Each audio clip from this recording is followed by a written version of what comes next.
All right, we're back at it again with another episode of True Capacity Talks, and today we have Kayla motherfucking Diamond of Evolve Health and Performance.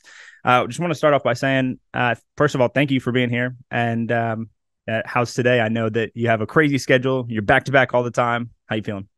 Yeah, I'm great. I'm great. You're catching me at a great time. I haven't had too many meetings yet, so I'm fresh. So it's all good. You're a great time. Love to hear that.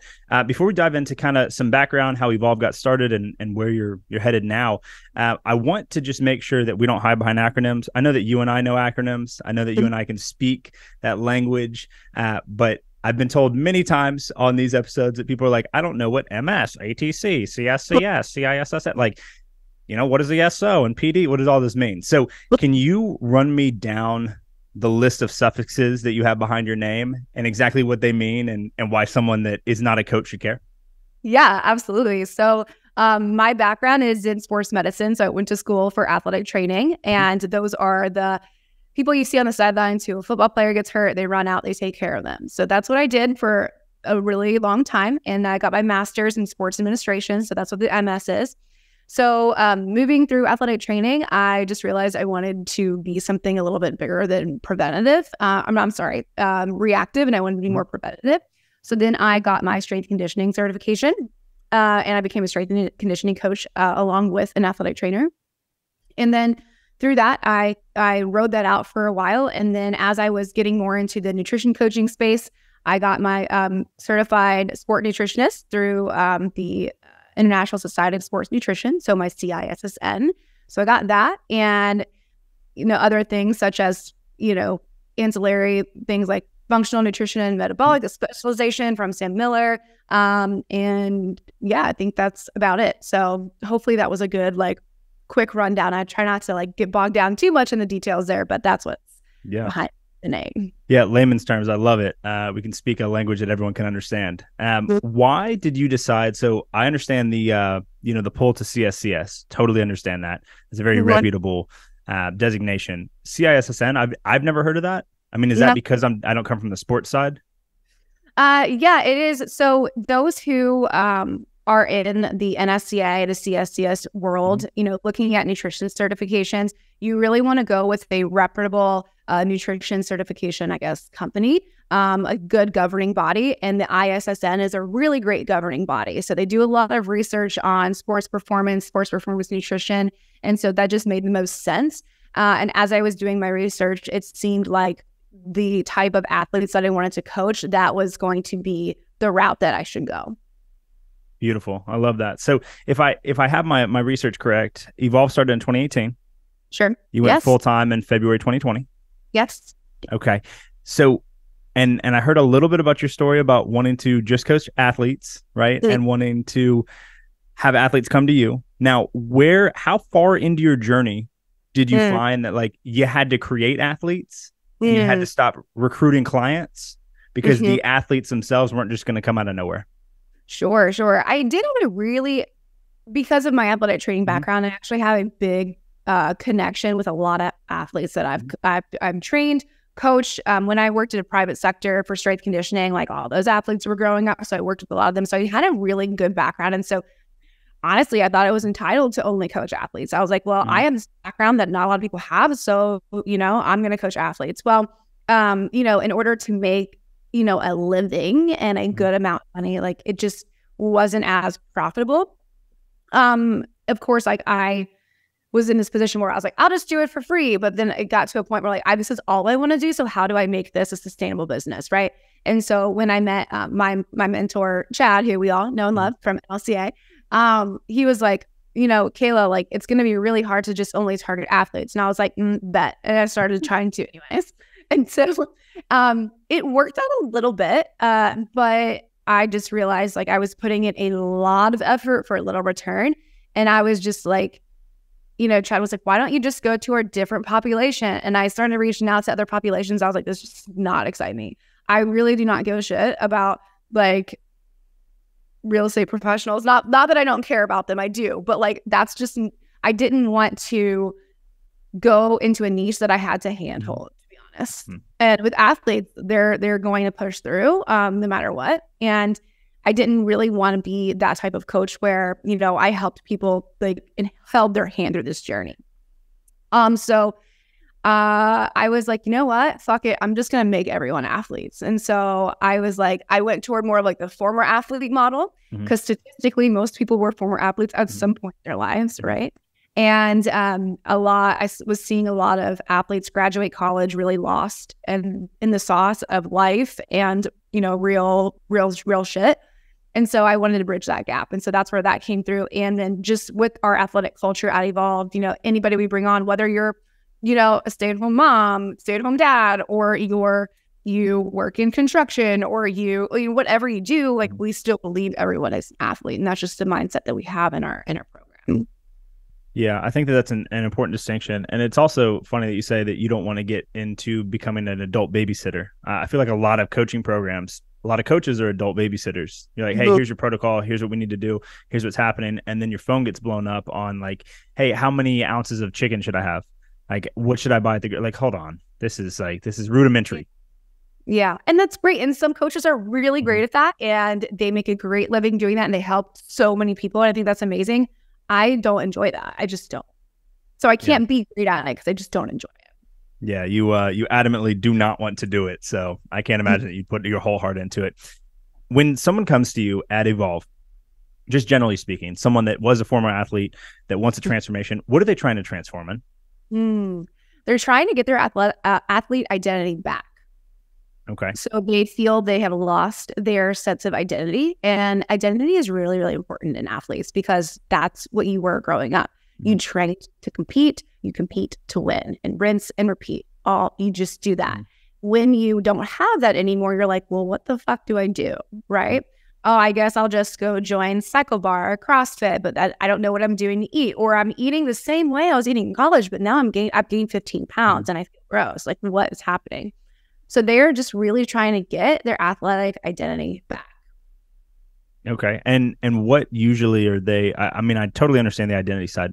What are they usually putting that into play for? Is it motherhood? Is it, first responder side? Like, what are they getting their athletic identity back in, and how are they then applying that to the rest of their life?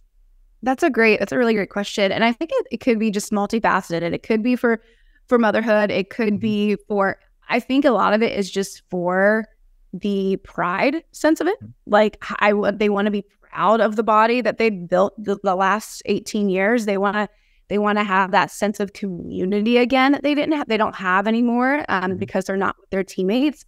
So they are, wanting that physical transformation, but also that really instills confidence. So whether they're, young professionals getting into the workforce and, they are working up the corporate ladder and they're going through seasons of life, they don't want to feel out of control. And a lot of them feel out of control. So they're really just trying to get their identity back, but also like have control over themselves again.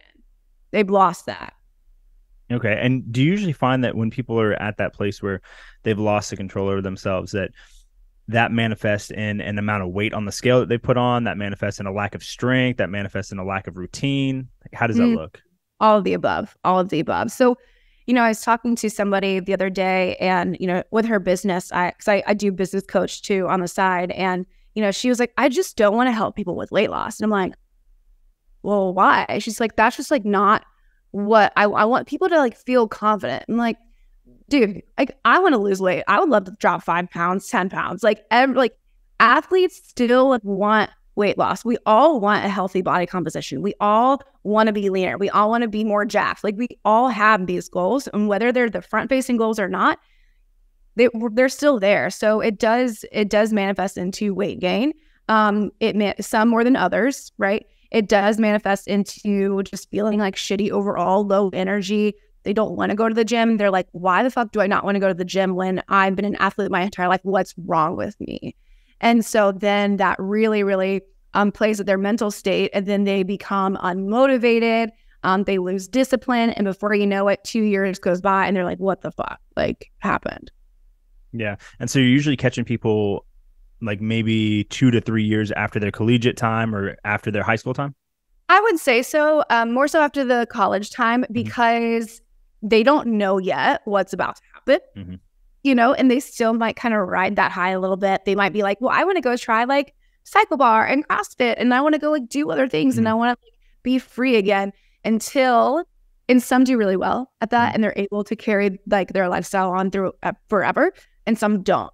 One of my really, really good friends, he is the dive coach at University of Louisville, and he's like, Kayla, there is a huge, huge, huge problem with the way that we are handling athletics post their athletic career. There's so many athletes who are lost in what to do with nutrition, what to do with fitness, mindset, community. And like, that is where, Evolve like comes in. And so ever since he told me that, like, that's what I've been really, really trying to strive to do with these athletes coming in. Yeah. It seems like some of the highest performing areas in the world have terrible transitions when people come back to normal life. Like you look at military transitions, you look at special operations like all of these transitions where like life was one way and then it's an about face the other direction. It seems like there's not very many people that are out here helping individuals do that. And you think that you fill the void there with the athletes. I do. And sometimes we get them 10 years later, 20 years later, and that's okay too. Maybe they're like, damn, like I am running around with my kids and I'm breathing so heavy, or I walked up the stairs and I'm breathing so heavy and that never used to be an issue. What's wrong with me? Like, that's what's happening. Yeah. And with Evolve being plugged into these spaces, I mean, your overall, the people that you're helping currently, I mean, we're talking like over 50, under 50, over 100, under 200, like where ballpark are we talking? At any given time. Yeah. Yeah, I would say average 150. Okay. What's stopping Evolve from having 2,000?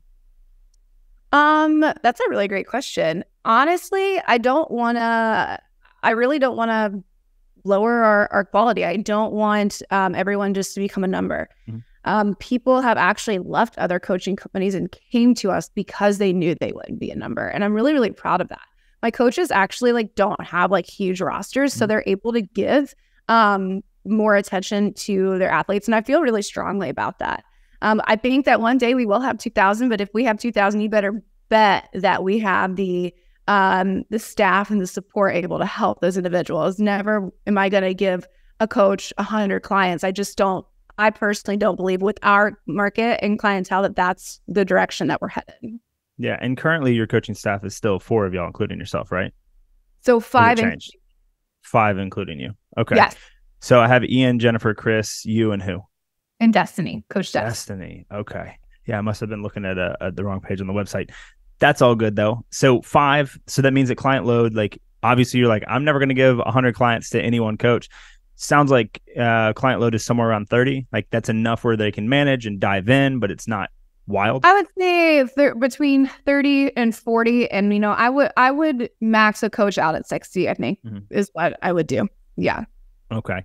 So then if we're talking about if Evolve is going to have 2,000 people and we're going to say 60, the upper limits, you need 33 coaches. Yes, we do. So there's the delta. Kayla, there's the delta.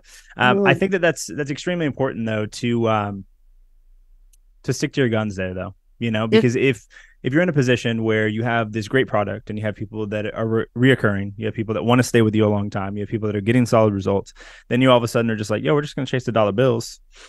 It's a completely different program. It's completely different interaction. Yeah. Sure.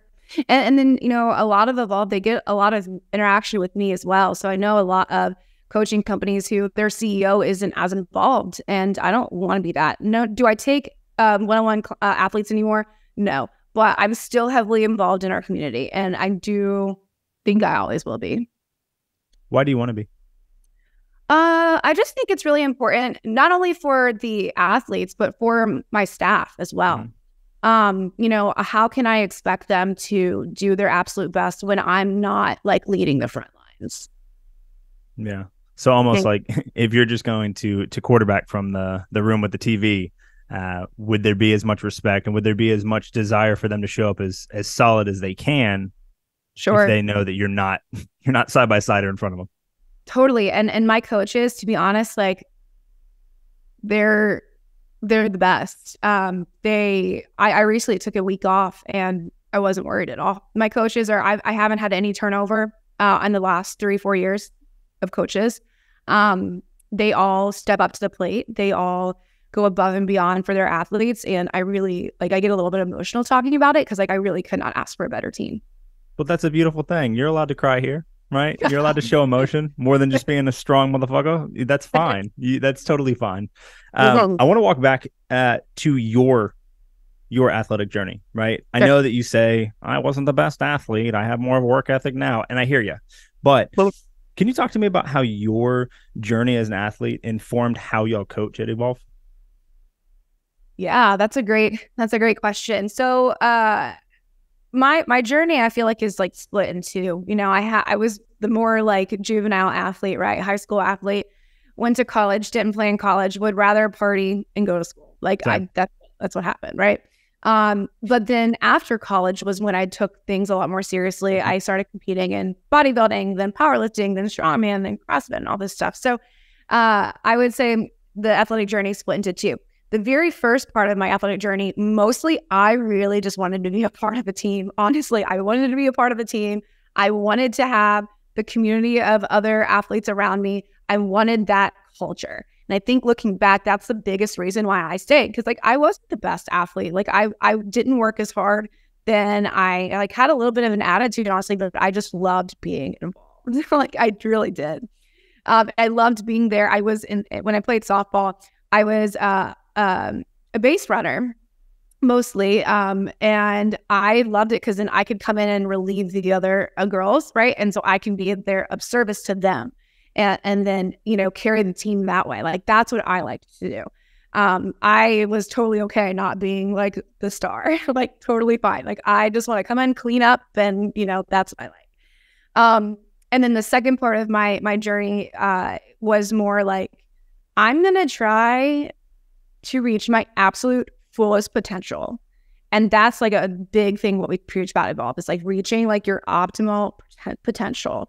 Really seeing what that is, because the athlete's biggest fear is to not reach potential. And that can be really emotional for a lot of athletes. So I always want to make sure I'm trying to reach my full potential. That's why I did so much shit to figure out what I was good at, and what I like to do.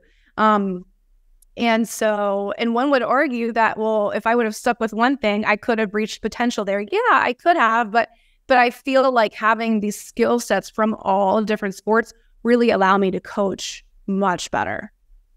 And it seems like maybe you just didn't go all in on CrossFit or bodybuilding or powerlifting or collegiate sports. You got the experience that now allows you to go full ass into where you're at now. Correct. I love that. At a completely different level. So maybe you didn't do it when everyone said you should have. Go all in on this, or you're pretty good at this. You could be great. Sick, but I don't really want to do that. And again, right. It's not something you wake up, your spirit aroused to do in the morning. Why are we doing it? I wanted the experience more than anything. I wanted to be, honestly, I kind of like sucking at things for a little bit.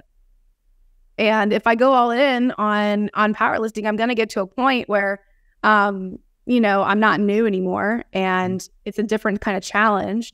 But I when I started CrossFit, I was so terrible, but I was bet I'm going to get better. I think it's really good for people to suck at things a little bit. I think so too. And I think, novelty and persistence through the shit that is novelty every time you try something. It builds your character. It probably is one of the reasons that you sit before me here today with 150 client load and continuing to help people and people not turning over, your coaches wanting to be here, showing up for you and for your clients, for your athletes. I think that speaks volumes to the experience that you've had. Oh, that's cool. That's cool that you put it that way. I think that it would be very apparent if you weren't on the right path, because shit just wouldn't be working. Shit just would not be working the way that it is. Now, of the powerlifting, right, the strongman, bodybuilding, CrossFit, which did you like the most? Ooh, I would say strongman. You son of a bitch. And the reason why I think is I had a really great coach who I met with in person a lot, and we had a really cool group of people. We would travel. But it was probably the sport that I stayed the least amount in, actually. My strength doubled The only thing I would say is like, sometimes it's hard for me to say strongman was my favorite because it involves a lot of overhead movements, and that is actually my weakest thing. At my event, I actually zeroed my overhead press event. Like, and I don't even know what the standards are for strongman. So you have, so when you go into a strongman event, you have like 5 different events, 4 or 5 different events. And one of them is always an overhead press, like medley or max overhead press or something. And so this particular competition was a medley. So you would overhead press, you would do a log overhead press, a clean and press, then you would do like an axle press, and then you would do like a Viking press, like back to back, and the loads got like heavier. And on the first one, it was a 90-pound log clean and press. And I don't know if I was nervous. I just like bombed it. Yeah. Is that... So that's hard for me to say it's my favorite when that's actually my worst event, but I think I had the most fun. And do you think that you had the most fun because it was just completely different than other stuff that you had done? Yeah. So different. Yeah. It It's was like odd it was implements. Like yeah. It was like playtime all the time. How do you incorporate playtime into your coaching programs that you give to your clients? That is a great question. I actually just had one of my athletes who's the fitness coach. She was like, can we incorporate more like play in our program? And so, with her program, I'm like, hey, we're going to go into the gym today and you're going to work up to a heavy 5 on your favorite squat variation. Good luck. Right? Like, she can do that. I trust her to do that. So little things like that every once in a while. Most people come in wanting structure. And so we don't really start off with too much playtime. It's usually towards like, okay, they've been here with us for a little bit. They're getting a little stale. And how do we mix things up? Actually, during COVID was the most creative we ever were with our programming because we could do a lot of like cool things. And so just, the athletes are wanting that playtime when they've kind of like, okay, like I've had enough routine and structure. I need a little bit of a break. And then we actually create like an approach together. Like, okay, like what does that look like for you? Here's what I think it is, but what is it for you? And then we work on it that way. Yeah, I think it does make sense for you to have foundational understanding of front squat, back squat, overhead squat, Zercher squat, etc. before you just say willy-nilly, have fun, heavy 5. I think that I think that that's an assumed from me standing across from you, knowing that you know what you're doing. Sure. But I think for some people, they might be like, a coach just says do whatever. Like totally. That's why we don't do it at the beginning. Like this individual is a coach herself, so I know she knows what she's doing too. I've actually coached her for like 2 years. So. Yeah, no, I think but I think that's good. Like novelty is necessary. I mean, we're trying to lift, we're trying to move for the rest of our lives. Like for some of us, that's 50 years. For some of us, it's another 60. For some of us, that's 30. That's still a long ass time to be just doing progressive overload with the same type of progression every single week for the rest of your life. Right. Yeah. I think playtime is super important. And throwing in like some calisthenic work. That's one thing at CrossFit like taught me is just like throwing in calisthenic work and kind of playing that way is really fun too. And that actually I really suck at calisthenics. Actually, well, I mean, it's pound for pound and usually high endurance. Your boy too, right? I'm down to do kipping pull-ups all day, but don't ask me to do 5 sets of strict. Don't you ask me to do that. I'm good. I'm all good. Okay. Now, with the massive amount of time that you spent programming and your coaching program and your coaches have spent programming for clients, I mean, at what point did you know that you were like, I identify a hole in the market. I know that Evolve needs to provide a service for other coaches with programming. Oh, totally. So I would program into the wee hours of the night, right? I would also have to skip out on events. I would have to skip out on date night. I have to skip out on going to the beach with my friends. I'll never forget this. I had just quit my personal training job to go all in full online. And it was about 2 months into it. And Ian, who is the longest coach at Evolve, who's a coach now, he wasn't working for me at the time yet. He was like, hey, we're all going to the beach this Sunday. You come in? And I was like, absolutely cannot do that. I was like, I have programming out of my ears to do. And he's like, like leave the gym so that way you can like do it online and kind of have more freedom? And I was like, yeah, shut the fuck up. Like, I know I did. Okay.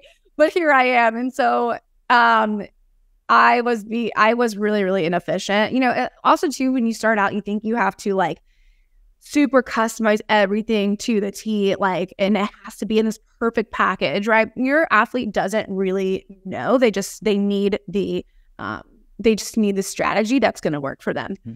Anyway, so I was like this, honestly, for like a few years. I would program at night in front of the TV till 9 p.m. and it would just eat me alive. I also, and I know this is probably going to come up at some point, but I business coach for NLCA, and, you know, seeing a lot of those students like, hey, did you do your XYZ to move your business forward this week? They're like, no, I was programming so much. I'm like, okay, like, I understand that you have clients to fulfill and you definitely have to do client delivery, but how can we be more efficient at this? And then the more that I was coaching other coaches, I realized that other coaches like just didn't have the experience for programming, and you know, experience of programming is something that I like hold like a really high standard in, because I was working with the best strength conditioning coaches. Mm-hmm. I was working with the best like private sector coaches, and I learned so much in person, and there's so much value from that. And like I had years and years and years of experience and education, but like some of these people, and that's okay, like they just don't, and that's okay. Everyone starts somewhere. And so I'm like thinking back, hey, what would I have wanted when I first started doing online programming if I didn't have that other experience? Like, what would I have needed? And the answer was like a light bulb. And it was like, well, I would have loved some templated programs that I could still adjust and customize, but it would take me way less time and way less brain work. And that's how it started. Back. So from the time that you realized that on doing, you know, maybe one-on-one calls with NLCA clients as their coach, right? Mm-hmm. You're on group calls, you're seeing this, you're seeing maybe friends and other people that you know are in the space that you're talking with. They're like, oh, I'm really struggling with this. Mm-hmm. How long was it from the time that you got all of that overwhelming evidence to the time that you released something? It really wasn't that long. I'd say 2 months, 2 to 3 months. I had 3 years of programming done for coaches, 3 years done. 156 weeks progressed out in a website. Let's go. So I hadn't felt like that passionate about doing, like creating something like that in a long time. So Evolve, we actually created a certification for fitness coaches last year, and that's through NLCA. We actually teach fitness coaches how to program and like how to develop really good systems for client delivery, along with John Debzlecki, who did the nutrition portion. We did the training portion, and I was so passionate about like creating that course. And I'm like, man, I need to do more of this. And so one day I took a little microdose, and I went and I sat out in the sun, and I was like, what do I want to achieve? Like, what do I want to do? Where's Evolve going? Started just writing, and I was like, bam. And I created this whole Ascension program that's not out yet, but part of that Ascension program was creating templated programs for fitness coaches. I was like, I could do this in 2 months. Like, and I could sell this in 2 months. And I did it. That's a beautiful thing. And I want to, so on the programming side, there's something else that I'm very curious about. Of the amount of people that you saw struggling with programming, I mean, what percentage, right? What prevalence do you think that it was that, hey, they just don't know what the fuck they're doing, or they don't have a system, but they have the underpinnings of understanding? So as far as like the ones who like don't have a system, separated from the ones that just don't know. They just don't know. They don't understand how to program. I think people know the basics, but I don't think people know past that. I don't think some people know past the basics. So like, everyone can write out 5 exercises for legs, 3 sets of 10, right? Like, and then so that's for some people, that might get results for some people. But if you want to create lasting change and you want to like create true body composition change and strengthen your clients and retain them and like show a different side of yourself that's actually going to set you apart from somewhere else, like you do have to go beyond the basics. And so I think a lot of people know the basics, but then they either overcomplicate the basics and it takes way too much of their time, or they're trying to be so meticulous that it's taking so much of their time. Does that make sense? Yeah. Can you give me a specific example on, hey, they know the basics, but it's taking too much time because of the meticulous nature of what people are doing? Yeah. So they might think that they need to have, 12, 13, 14 exercises in one workout. I would die. Like, honestly, 4 and out, baby. Like, anything after 4, I'm losing interest.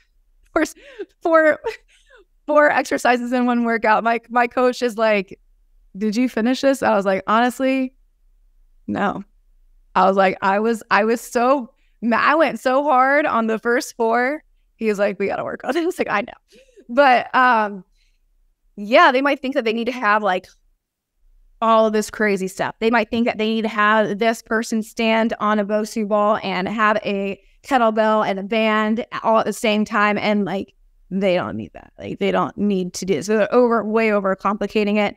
They're making a brand new program from scratch for every single person, where they probably could just take that and then just tweak it a little bit, right? Like, I probably do the same workout that some other people do with my coach. I don't give a shit because it's working for me. I don't care. I don't have to do it. I don't have to program for myself, and it's working for me. I just signed up for another 6 months. I don't care. Yeah. No, I think that's an important distinction, because one, it sounds like people are overcomplicating it because they think that it has to be so hyper custom that somebody's never going to be able to point to anyone else that's ever done the same thing. And surprise, motherfucker, you didn't invent any of these exercises. Poliquin's been here for years. Like, Michael's been here. Like, tons of people have been here for years that have done tons of work that you're not going to probably be able to create something brand new, but you can start to combine things to get something that works. But maybe don't spend 2 hours on programming for one workout for one client. I think the more complicated someone tries to make it, the more they probably just don't know. Yeah, I think that's an important distinction too. Now, do you think that they, like, let's take out they don't know what they're doing, right? When people are getting complications happening in programming, do you think it's because they're trying to combine too many stimuli? Oh yeah, they're and then their clients are like, I feel defeated, like I can't do this, and yeah, or their clients aren't seeing any physical change, right? It's like one extreme or the other, I think. Yeah, it seems like these are the people. I also think people are afraid to give people the basic shit, because then then the client will be like, this is it. This isn't hard. I wasn't sweating. Like, this isn't hard enough, or this isn't complicated enough. I think that a lot of new coaches think that they have to like be so different. I know I did. I was like, I don't want anybody to think that this workout is too easy, because then they're going to think that I don't know what I'm doing. So I'm going to make this as hard as possible. Newsflash, it takes 0 talent to make somebody sweat. It takes 0 talent to make a hard workout. It takes all the talent to actually make a great program that actually progresses and creates meaningful change. Yeah, it's almost like you don't need to be doing crossbody deadlifts with the kettlebell on a Bosu ball with your back foot rear elevated like a split squat. You don't have to. There's no need to do that, my guy. No, and probably your clients probably can't do that. I don't think I could do that. No, it's too much. How much of that do you think, though, is informed by what we have on TikTok and Instagram and these reels, and Stacey Harvey out here, Jack, saying that the way that you're going to get a 12-pack like him is to eat celery out of the side of your mouth while you're doing crunches. That's why I think it's so important that coaches have coaches. Coaches can have coaches who also, aren't providing the correct information. So like, I understand that, but I can't, when I'm talking to a coach and they've never had a nutrition and fitness coach, that really does limit the amount of like anecdotal evidence and knowledge that you have for yourself that you can give to others. And so that's why I think, like, hey, if you're a coach and you're asking people to do this, like, you better have done it. I coach guys who bench 315, and I haven't benched 315, but like I still know how to bench heavy for me. Yeah. Well, you don't have to do exactly what they've done, but you have to have at least like gone through it. That's why like I make the coaches who I hire out of all, I'll make sure that they have all had coaches at least at some point in their life. Yeah. I mean, it makes sense that you understand movement patterns before you try to program them. There's nothing worse than someone trying to program bar muscle ups in CrossFit. You see this all the time. A coach programming bar muscle ups in CrossFit or running a gymnastics class that can't do gymnastics themselves. There's no business that should be happening. Doesn't mean that you need to be a master gymnast. It does mean that you might need to step to the side and let someone that is a gymnast coach that. I agree. If you can't squat snatch 100 pounds, why are you programming 135 for the workout when you can't even get to that depth? Mm-hmm. You got to be kidding me. Mm-hmm. It's a lot of ego, I think, too, and a lot of like fear. Ego and fear kind of comes into it, right? I feel like this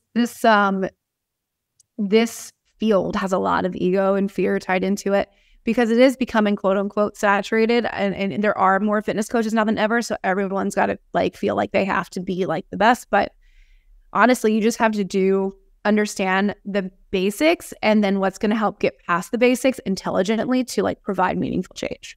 Yeah, I think that that's very important to understand that like people are going to continue to come in here, right? People are going to continue to say that this way or that way, you need to do this, or things are going to continue to get overcomplicated, right? But what is working? What is working for you? What works for you? Maybe you'll look at that for some other people that are like you. Mm-hmm. Yeah. I don't know. You said something very interesting that I want to ping on, and that's microdosing. Okay. Yeah. That is now the second time I've heard that in a week from someone else that you love dearly. And I want to kind of hone in on that if you're comfortable with it. Yeah. How have you used psychedelics, microdosing of mushrooms, or perhaps using some other things to elevate your business? Yeah. So over a year ago, I was like, I would never touch that. I would never do any of that. To be honest, I was even like a little bit judgy toward it. And just a year ago?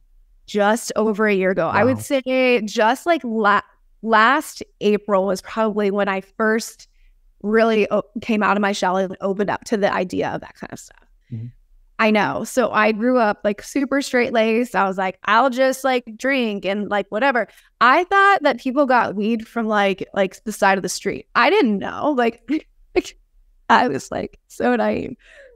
But since then, I have really done research, and I have really great friends in the space who have have done that and have kind of opened my eyes to it. And I was at a point, I was like, look, I'm 30, like I work for myself, I'm successful, I'm responsible, so, and I can be safe. Absolutely, let's do it. Sign me up. What do I have to lose here?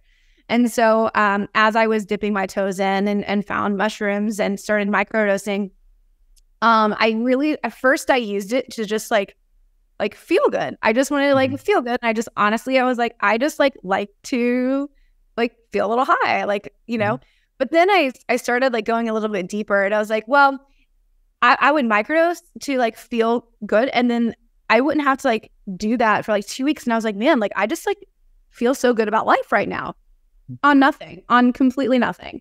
And I'm like, man, so like that carried over, that little tiny dose just carried over into my life. And I'm like, okay, how can I use this to get more creative? So I have some mentors who, have taught me about that and who helped me through that. And yeah, I actually use it because I used to be so like go, grind, which led me to be successful. But I was feeling really like unaligned with what I was doing. I even like my relationship with like my husband was like agitating because like I was just so into my work all the time. And so I was like, I just need to like open up my heart and my mind a little bit. So I started microdosing, and then I would go outside because that's where you need to be.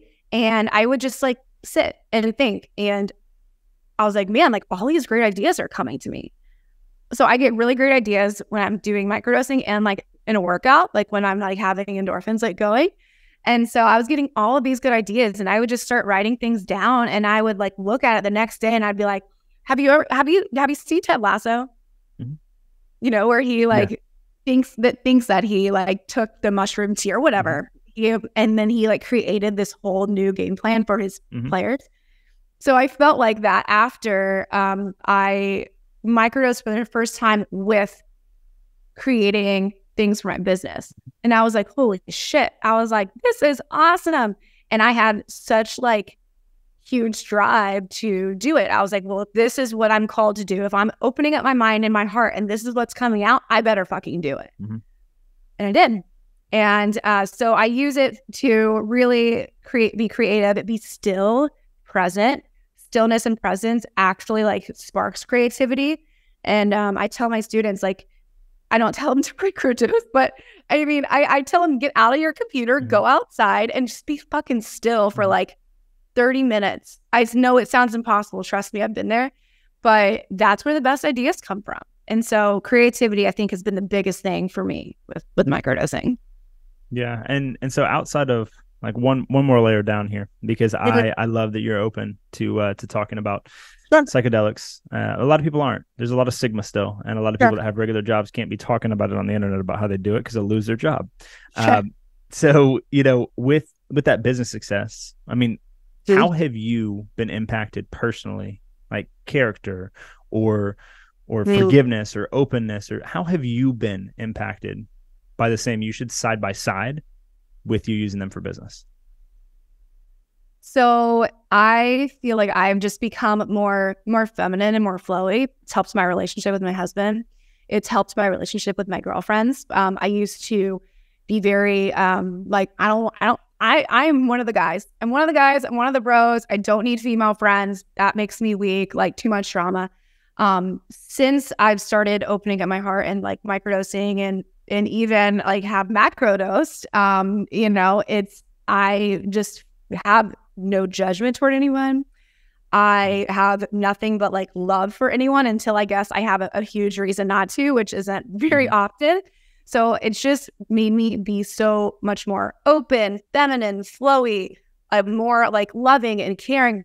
I feel like I'm a better teacher to my students because I feel like I can just be like, again, like have my heart open a little bit more for them instead of like, I talk big on facts and data and everything, but I really teach them about like creativity and flowy and feminine as well, mixed with that, with the masculine drive. So that's really, really helped me character-wise. Like I feel more love, more grace toward people, do not judge people.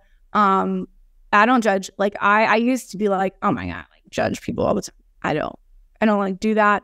I just feel like I'm just overall a better person, better version of myself. Did that personal development come from micro or macro? It came from, I would say it came from micro. The macro definitely helped for sure. You would say so? Yeah, I would say so because like I did micro a lot before I did like a macro dose. And then I would say macro, like I was feeling that with micro, but then I would say like the macro kind of like set me over the edge with that. So I get like really like happy crying, like I just love you so much and I'm just like so happy right now. That's kind of what happens.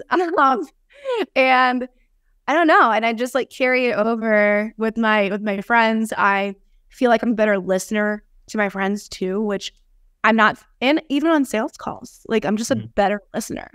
I don't know what it is. I care more about the person and listening to them instead of like making a comeback in my head to say. And so it's helped me a lot that way too. Ego death. Yeah, exactly. Oh my gosh, James, I had the biggest ego ever. I mean, look, I was a female working in strength conditioning. I fucking had to survive, right? And so definitely it squashed my ego for sure, but it in the most perfect way. Yeah. Psychedelics are solid. You should not do them because we said that you should figure out if they're right for you, and I cannot tell you where to get them. I'm not trying to get on any radar, but I will say that for me, it was macro. It wasn't micro. Macro really pushed me to a place where I was like, damn, I'm like neuroplasticity through the roof, and I'm a different person after 2 massive macro. Like the second one probably almost too much. Yeah, for sure. It was out there for sure. Did you have somebody like helping you through that, or did you? I was side by side with 2 of my homies that also did macro. Nice. And we were not in the woods by ourselves. We were in a park, like a national park, but there's still people there. And so it was, for part of it, it was beautiful. It was wonderful. It was amazing. For another part of it, not so much. Right. Right. Yeah. But I wouldn't take it back. I made it through, and I wouldn't take it back, and I wouldn't dissuade anyone from going that direction unless they've already had psychosis, or they have schizophrenia, or they have other things that are going on there that, like, those are contraindications to be taking mushrooms, especially by yourself. That's, you need to be under, a physician needs to be looking at you. I can't recommend that, but outside of that, a damn time, and something that I will not stray away from, for sure. Yeah, no, it only brought more quality to my life. And so to hard pivot here, because I know we got just a few more minutes here. Everyone knows Evolve as the coaching company that helps a lot of athletes, creates athletes to get back to their athletic performance. But what else does Evolve do? I would say, so we have the Evolved Athlete, and we help the former athletes, current athletes even, get back to their athletic identity, level up their performance, their potential. And then we have the Evolved Coach, and we help coaches. We help coaches through their own personal fitness journey. I don't even like to say fitness journey for coaches, because I feel like that's just kind of like watered down at this point. So the cool thing about Evolve, and I was talking about this with my coaches yesterday, is when you are a coach in the space and you want to be coached yourself, it's like there's so many like basic coaches out there who help like beginners. And then there are like competition teams. Like, where's the middle ground, right? And that's where we come in. So we come in, we can help competitors, and we put people on stage and on the platform, all of that. But also, if you have serious body composition goals and you don't want to compete, that's also up our alley. Not only do we, so I say that Evolved, we help create high-performing athletes and confident coaches. So coaches can feel really good about coming into Evolve because we help a lot with their own client struggles, which is cool. So we have a community where you can ask complicated client questions. We have tons of resources on how to be a better coach with fitness, nutrition, mindset, you name it. We have a solid community, and we care about helping the coaches not only better themselves, but better their clients and their business as well. And so I feel like that is what sets us apart, is that we do have that. And to be honest, we've been doing that.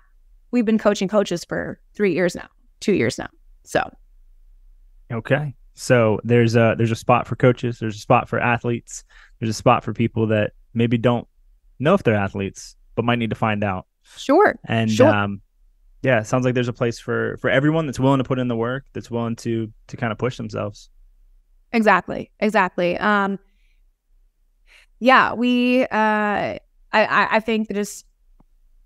I think I've said all I could say, is that's just what I feel like makes us very different. And we're very, very, very proud of that. Well, I love to hear that. I want to respect your time. So we're going to sign off here in just a second. Before we do that, though, where can the people find you? Where can they find your coaches? Where can they find everything Evolve? How can they get in contact with you? Where can they watch your old YouTube videos of you doing movements? Oh, God, please no, don't go there. Don't go there. Okay, I will touch on that. But one other thing I forgot to tell everyone, psychedelics, is that I also started drinking alcohol less. So alcohol will always be legal because it numbs your mind, and it brings you, it like dumbs you down, essentially. It numbs you out from what's really going on in the world. Will always be legal, right? There's some things coming out with psychedelics, being at least non-criminalized or something. Like it's making its way, I guess. We still have a while to go. But I stopped drinking alcohol a lot more because, like, why? Like, I don't feel the need to just numb. I want to feel, I want to head into the storm, and I want to open my heart and everything. So alcohol, you know, everybody's like, well, why don't you just drink? Or like, oh, weed and mushrooms, they're so bad for you, but they're over here like getting hammered every single weekend. I'm like, I don't understand how that makes sense. But, and so I stopped drinking alcohol as much, which really led me to be healthier overall, better mental clarity, and just like so many great benefits that comes from giving up alcohol. I still drink a little bit, but, so psychedelics actually elevate your mind. And so, makes sense, right? Like, people are like, wow, like this world is actually kind of fucked up. and I'm going to try to change it. And, you know, back in the 70s, the government didn't want that. So anyways, I just had to say that it did help me drink less. Moving forward, sorry, James, I got all good. Yeah. This time is yours, Kayla. This time is yours. Yeah. I mean, you say whatever you want. Get on any soapbox. I appreciate that. I'm off my soapbox now, but, Instagram is the best, as always, at _ Kayla Diamond, one word, diamond spelt like regular diamond. We have a website, but as you saw, it's a little unupdated. So but it's evolvehealthperformance.com. On my Instagram right now, there is the link for templated programming. And anybody who listens to this, by the way, like, I'm so like passionate about this programming. I know it's going to help you. James, I didn't tell you this, but I will definitely, you know, give your listeners a little bit of deal with the programming. I'd love to give them like $200 off of the programming. So if someone comes to you, I can even put the link below for them to, we can put it below in the show notes, right? Yeah. You can just send it to me. Yeah. We can just set it up. Easy. Cool. So yeah, we'll do that. And that's the easiest way to find us, honestly, is through Instagram and at evolve_HP Instagram as well. Hell yeah. Well, I really appreciate your time. Thank you for sharing a little bit of your heart, a little bit of your head, a little bit of your journey, and a little bit more that I did not know about you. And it was a beautiful time spent. Don't go anywhere. I'm going to stop the recording real quick. Thank you, everybody, for listening, and we'll see y'all next week. Bye.